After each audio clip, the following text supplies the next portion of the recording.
नमस्कार, हिंदी की online class में आपका स्वागत है। आज हमारा एक नया अध्याय रहेगा। सेनापति से अगला अध्याय है और उसका नाम है देव।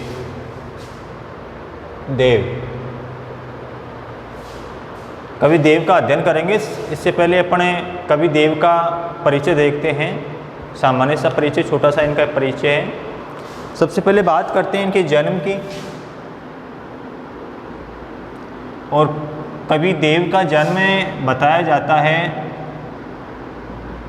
संवत 1730 विक्रमी में। कब हुआ था इनका जन्म? संवत 1730 विक्रमी के अंदर इनका जन्म बताया जाता है। और कहते हैं कि इनका जन्म हुआ था इटावा में। स्थान कहाँ? इटावा।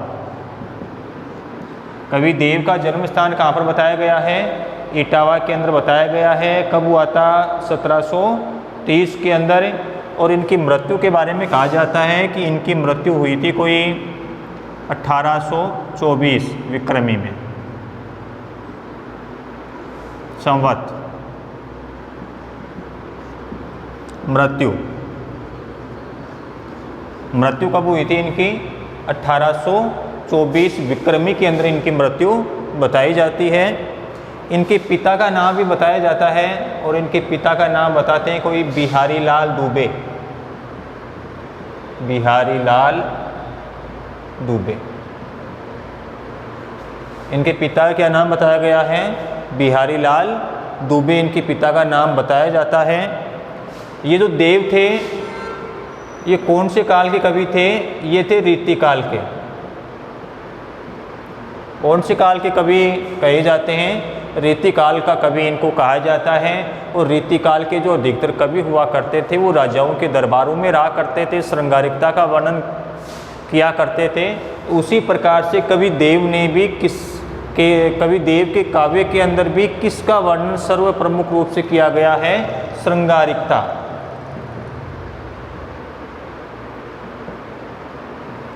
या कह सकते हैं कि कवि देव के काव्य में कौन सा रस है? कौन सा रस मिलेगा? श्रृंगार रस। कवि देव के काव्य में सबसे अधिक मात्रा में कौन सा रस मिलता है? श्रृंगार रस मिलता है। उन्होंने श्रृंगारिकता का सबसे अधिक वर्णन किया है। कवि देव रीतिकाल के कवि थे। और कवि देव थे वो कवि के रूप में भी उन्होंने ख्याति प्राप्त की थी रीतिकाल के अंदर। और कवि के साथ साथ आचार्य के रूप में भी, यानी एक कुशल कवि भी थे। और कुशल कवि होने के साथ साथ एक कुशल आचार्य भी इनको कहा जाता है। बात करते हैं इनकी भाषा की। भाषा, और कवि देव ने कौन सी भाषा के अंदर काव्य का सृजन किया है? ब्रज भाषा में। कौन सी भाषा के अंदर है? ब्रज भाषा के अंदर। कवि देव के काव्य में किस भाषा का प्रयोग किया गया है? ब्रज भाषा का इन्होंने प्रयोग किया है। बात करते हैं कवि देव की रचनाओं की। और इनकी जो रचनाएं और इनकी रचनाओं की संख्या कोई मानी गई है। संख्या बताते हैं कि इनकी कितनी रचनाएं थी? 52। कवि देव की कितनी रचनाएं बताई जाती हैं? 52 रचनाएं बताई गई हैं। उनमें से कुछ प्रमुख रचनाएं हैं, जैसे भावविलास, भवानी विलास, कुशल विलास,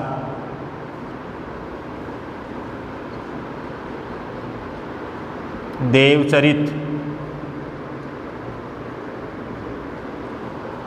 अष्टयाम,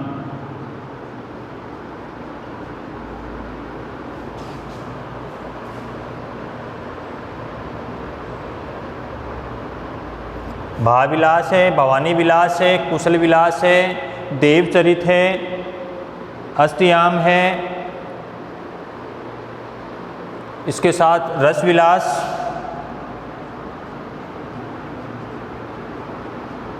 और एक है काव्य रसायन।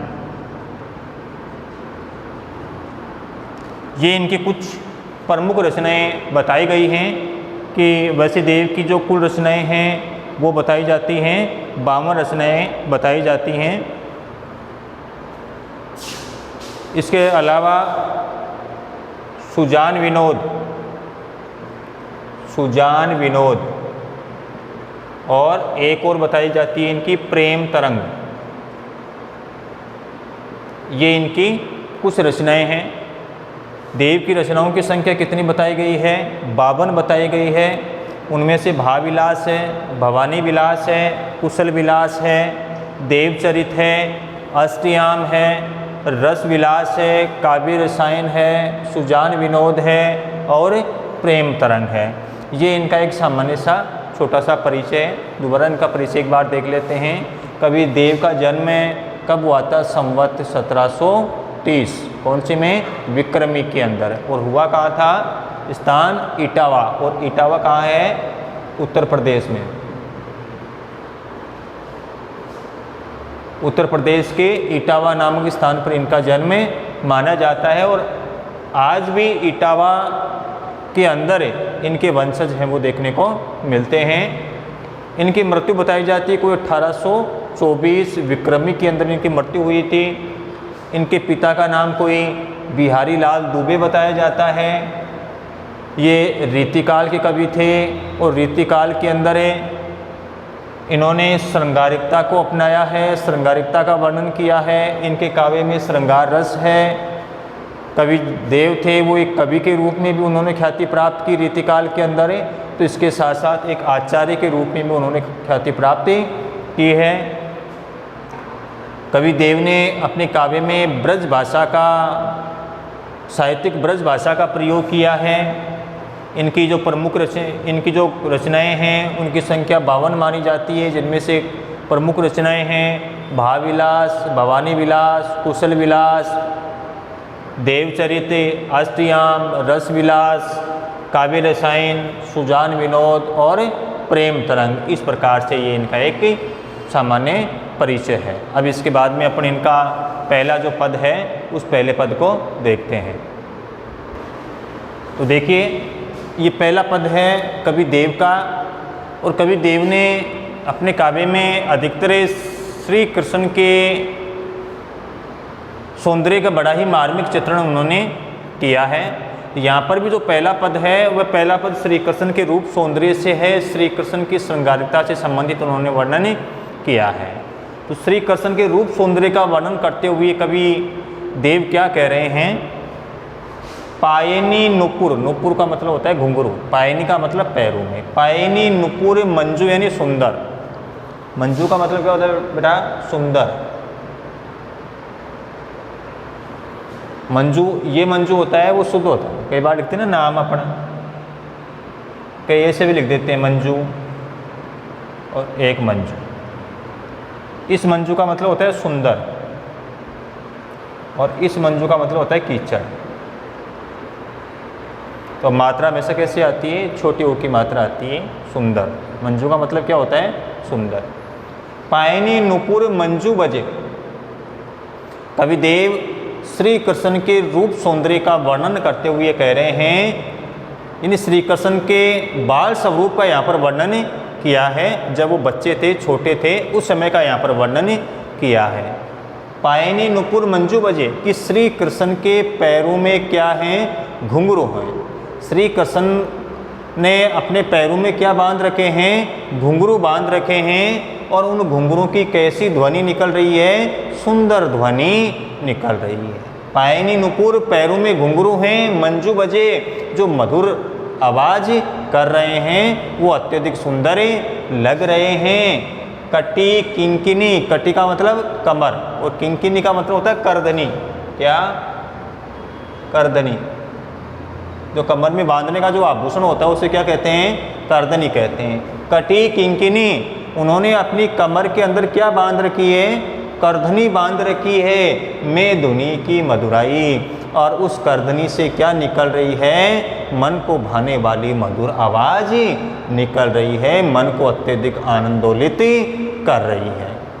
यानी श्री कृष्ण ने अपने पैरों में तो क्या बांध रखे हैं, घुंघरू बांध रखे हैं। उन घुंघरू से मधुर ध्वनि निकल रही है, सुंदर आवाज़ निकल रही है। उन्होंने अपने कमर के अंदर करधनी बांध रखी है, उनकी कमर में करधनी सुशोभित हो रही है, सुंदर लग रही है। और उससे क्या निकल रही है, मन को भाने वाली मधुर मधुर स्वर लहरी या मधुर आवाज़ निकल रही है, मधुरता से युक्त आवाज़ निकल रही है। आगे श्री कृष्ण के रूप सौंदर्य का वर्णन करते हुए कवि देव कह रहे हैं, सांवरे अंग, कि श्री कृष्ण का जो शरीर है वो कैसा है, सांवला है। सांवरे अंग श्री कृष्ण के श्यामल शरीर पर या श्री कृष्ण के सांवले अंग पर, लस्से का मतलब सुशोभित होना, सुशोभित, सुशोभित होना। लसे पट, पट का मतलब वस्त्र, पीत का मतलब पीले। सांवरे अंग कि श्री कृष्ण के सांवले अंग पर लसे इन सुशोभित हो रहे हैं, क्या, पट पीत पीले वस्त्र कह सकते हैं। कवि देव कह रहे हैं कि श्री कृष्ण के सांवले शरीर के ऊपर पीले वस्त्र हैं, वो अत्यधिक सुंदर लग रहे हैं, पीले वस्त्र अत्यधिक शोभा पा रहे हैं। श्री कृष्ण का शरीर कैसा है, सांवला शरीर है, और उस सांवले शरीर के ऊपर कौन से वस्त्र अत्यधिक सुंदर लग रहे हैं, अत्यधिक सुशोभित हो रहे हैं, पीले वस्त्र अत्यधिक सुशोभित हो रहे हैं। हिये हुलसे, हुलसे का मतलब प्रसन्न होना, हिये का मतलब हृदय, हुलसे का मतलब प्रसन्न होना। बनमाल सुहाई, और उनके गले के ऊपर वन के फूलों से बनी हुई माला है, वो अत्यधिक सुंदर लग रही है। यानी श्री कृष्ण के सांवले शरीर पर तो कौन से वस्त्र सुशोभित हो रहे हैं, पीले वस्त्र सुशोभित हो रहे हैं। और उनके गले में, श्री कृष्ण के गले में कौन सी माला शोभायमान हो रही है, जंगल के फूलों से बनी हुई माला है, वो उनके हृदय पर या उनके गले में अत्यधिक शोभायमान हो रही है, अत्यधिक सुंदर लग रही है। माथे किरीट, किरीट का मतलब होता है बेटा मुकुट, माथे का मतलब सिर, माथे किरीट, श्री कृष्ण के सिर पर क्या शोभायमान हो रहा है, मुकुट शोभायमान हो रहा है। श्री कृष्ण ने अपने सिर पर क्या धारण कर रखा है, मुकुट धारण कर रखा है। बड़े दृग, दृग का मतलब आँखें, दृग का मतलब आँखें, चंचल, श्री कृष्ण की आँखें कैसी हैं, बड़ी बड़ी हैं, और कैसी हैं, अत्यधिक चंचलता से युक्त हैं। श्री कृष्ण के सिर के ऊपर मुकुट है, वो शोभायमान हो रहा है, उनकी आंखें हैं वो बड़ी बड़ी और चंचलता से युक्त हैं। मंद हंसी, उनके चेहरे पर क्या फैली हुई है, मंद मंद मुस्कान फैली हुई है। मुख चंदी जनुहाई, और चारों तरफ ऐसा लग रहा है कि मानो चंद्रमा की चांदनी ही बिखरी हुई हो, कि जिस प्रकार से चंद्रमा की चांदनी शीतलता प्रदान करती है, उसी प्रकार से श्री कृष्ण के चेहरे पर फैली हुई मंद मुस्कान है, वो भी सभी को अत्यधिक शीतलता प्रदान कर रही है। जनुहाई का मतलब क्या होता है, चांदनी। श्री कृष्ण के चेहरे पर फैली हुई जो मंद मंद मुस्कान है, उसको किसके समान बताया है, चंद्रमा की चांदनी के समान शीतलता प्रदान करने वाली बताया गया है।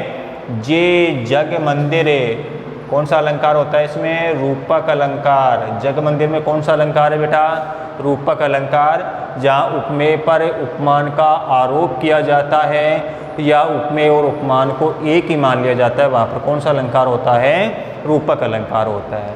तो कह रहे हैं जे जग मंदिर दीपक सुंदर, कवि देव कह रहे हैं कि जिस प्रकार से एक मंदिर के अंदर एक दीपक है वो अत्यधिक शोभायमान होता है, एक मंदिर में एक दीपक वहाँ के अंधकार को दूर करके प्रकाश फैला देता है, उसी प्रकार श्री कृष्ण भी इस संसार के अंदर दीपक की भांति प्रज्वलित हो रहे हैं, दीपक की भांति संसार के अंदर ज्ञान रूपी और सौंदर्य का प्रकाश फैला रहे हैं। जे जग मंदिर दीपक सुंदर है, कि जिस प्रकार से एक मंदिर के अंदर दीपक अत्यधिक सुंदर लगता है, अत्यधिक शोभायमान होता है, उसी प्रकार से श्री कृष्ण भी इस संसार में दीपक की भांति प्रज्वलित होकर के और संसार के अंदर ज्ञान का और सौंदर्य का प्रकाश फैला रहे हैं। श्री ब्रज दूल्हे देव सहाय, इस प्रकार श्री कृष्ण ब्रज के दूल्हे के रूप में अत्यधिक शोभायमान हो रहे हैं। ये सारे सुंदरता किसकी है?